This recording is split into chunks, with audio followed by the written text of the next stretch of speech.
But when they were talking about it was more like, you know, really like popular. she's just 안녕하세요, what is up, that's Quack Quack. David, David, and welcome to another episode of Girls Planet 999 After Show. This episode was basically 2 hours of them announcing who are the survivors very, very slowly. This could have been an email. This could have been a table chart. More than half of them survived. Yeah. And to have 2 hour show of announcing the survivors was a little bit too much. You can check out this chart here for your survivor info. In the middle, they inserted some sort of like dumb fashion show game, which I thought was pretty cute. And then they just said it was dumb. It was dumb but cute, okay? Top 9 from the 9th.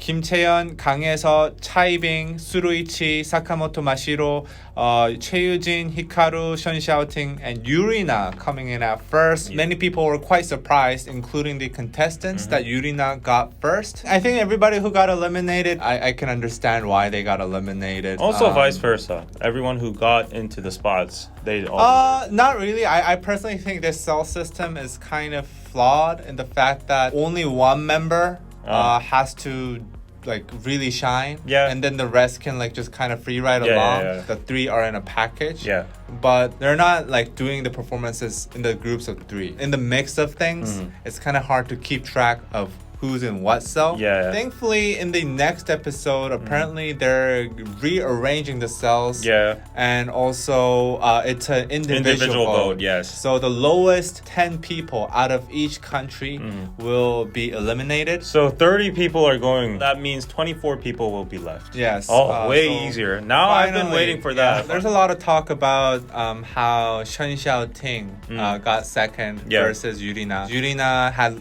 considerably less screen time, and I think Shen Xiaoting overall had like one of the most presence in this show. 50% of the score, I guess, the rankings is accounted by Korean votes, and then the 50 is the rest of the world. There's actually a lot of anti-China movement going on in Korea right now. The Hangmi Wonjo issue. So a lot of the contestants are actually supportive of the ideology. They've like vocally supported the ideology that American colonialism was what started the Korean War, and basically that China was defending itself. I mean, let's be clear about that. A lot of people will say they don't have any choice. I partially agree.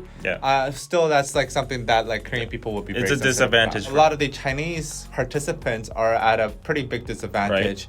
And that's why Shen Xiaoting maybe didn't get too many votes in Korea. And also, I think Yurina, although she didn't like stand out that much, I think she's like a very safe pick for everybody. Yurina, she perfectly fits the style. She's like, she could be just a K-pop idol right now. So I think everybody who were like, I don't know what Japanese member to pick, we're picking Yurina.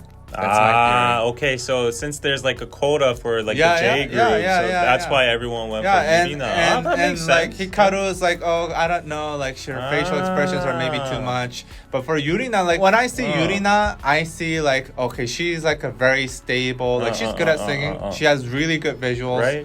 And I guess she's a good performer. That actually makes perfect sense. So I think she's like the pick that everybody goes for if they don't know who to pick. I'm sold. Honestly, I'll be totally honest. No hate, no spite at all. But I didn't know who Yurina was. I think that's your problem. I'm looking at the comments now. Immediately, there's a comment that says, "She's Yurina. She got no screen time, no drama, no killing lines, not a center." Yeah, exactly. Like, I didn't recognize her, but she's in number 1 in 83 countries and number 1 overall. Just pure talent and star factor. And I definitely thought Cheojin would be number 1.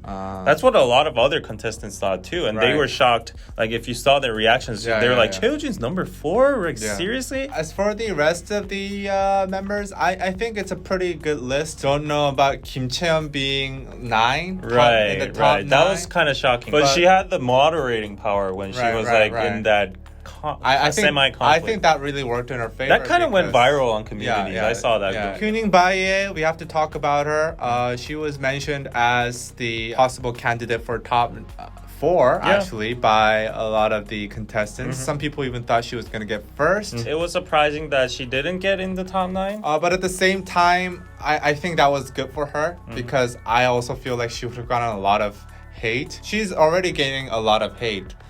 For no reason. If she was in the top 9, she would have gotten a lot of hate. I mean, she would have been uncomfortable. I feel like there would have been tension among the girls maybe as well. Yeah, but you could see the genuine reactions of the girls when everyone else's names were mentioned, and there was like a sense of approval, or there was a sense of like, oh, like she was really good at the performance. Yeah. Oh, the main vocal leads to this person. And but when they were talking about Hyuning Bae, it was more like they weren't really talking about maybe her skills or anything like that, right? The overall like review of this episode and just this show in general is that Mnet is just doing the same shit over and over again. I'm still intrigued by the show because I'm liking the contestants. I have personal like emotion and investment into these people, but basically they're just switching up the names. Well, let's be honest, this whole episode could have been in like 20 minutes. And that's why we don't have much to talk about, because there wasn't anything new shown about these contestants. It was just them announcing results. But I do understand on the flip side, if you try to understand Mnet's intention, these kind of audition shows, you kind of attach with the contestants themselves, not only the performances,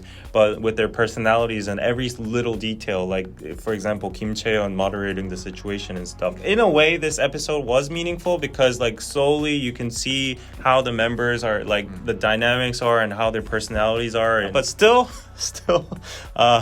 could have been an email. It's kind of underwhelming, exactly. We will still review the Girls Planet 999 EP6 next week, so don't go away. And please be sure to check out the EP5 watch party. I think you should also check out, if you come to our Patreon, DP watch party. Oh, DP is really hot right now. That's just hot. Yeah, everyone's joining for that. I'm so glad. Come on over to Patreon, patreon.com/DKDKTV, and we'll see you guys next week. Bye.